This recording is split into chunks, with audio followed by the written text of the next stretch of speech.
இடுக்கு சந்தில் திடீரென கேட்ட அழுகை சத்தம்.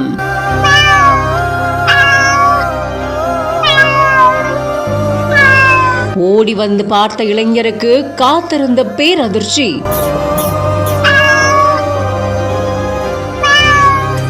சார் தயவு செஞ்சு காப்பாத்தி கொடுங்க சார் என்று தீயணைப்பு துறையினரிடம் கெஞ்சிய இளைஞர்.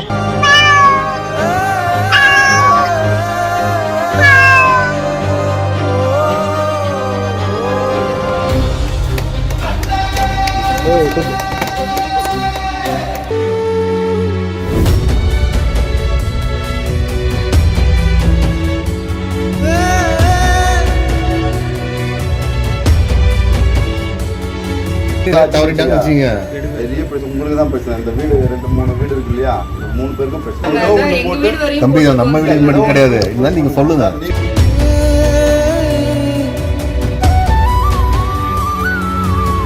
சென்னை திருவொற்றியூர் காலடிப்பேட்டை குமரன் நகர் பகுதியை சேர்ந்த தருணோட வீட்டுல வயலட் அப்படின்னு ஆசையா பேர் வச்சிருக்கிற பூனை ஒண்ணு வளர்த்துக்கிட்டு இருக்காங்க. இந்த நிலையில வயலட் பூனையானது இங்கும் அங்குமா துளி குதிச்சு ஓடி விளையாடி இருந்திருக்கு. தருணோட வீட்டுக்கும் அடுத்த வீட்டுக்கும் இடையில சின்னதா இடைப்பட்ட இடுக்கு சந்து ஒண்ணு இருக்கு. இந்த சந்துல இந்த வயலட் பூனையானது தவறி விழுந்திருக்கு. மாலை 3 மணி அளவுல வயலட் விழுந்த நிலையில வெளியேற முடியாம சிக்கி கதர்னதை அடுத்து அக்கம் பக்கத்தினர் ஓடி வந்து துடிச்சிருக்காங்க. இடுக்கு சந்துல யாருமே உள்ள போக முடியாத நிலையில குடியிருப்பு வாசிகள் எல்லாமே தோல்வியில தான் முடிஞ்சிருக்கு. அதுக்கப்புறமா தீயணைப்பு துறையினருக்கு தகவல் கொடுக்கப்பட்டு உடனடியா வந்த தீயணைப்பு துறையினர் வயலட் பூனையை மீட்கும் பணியில ஈடுபட்டிருந்தாங்க. சின்ன சந்துல பூனையை மீட்கிறது சவாலான செயலா இருந்த நிலையில மீட்பு பணியை கைவிடலாமா அப்படின்னு எண்ணி இருந்த நிலையில பூனையை வளர்த்தவங்க கண்ணீர் விட்டு வேதனை அடைஞ்சதை பார்த்த உடனே தீயணைப்பு துறையினர் திரும்பவும் போராடி கயிறை கட்டி கீழே இறக்கி வயலட்டை பத்திரமா மீட்டிருக்காங்க. 2 மணி நேரம் போராட்டத்துக்கு அப்புறமா பூனை பத்திரமா மீட்கப்பட்டிருக்கிறது பலரையுமே சந்தோஷத்துல ஆழ்த்தியிருக்கு.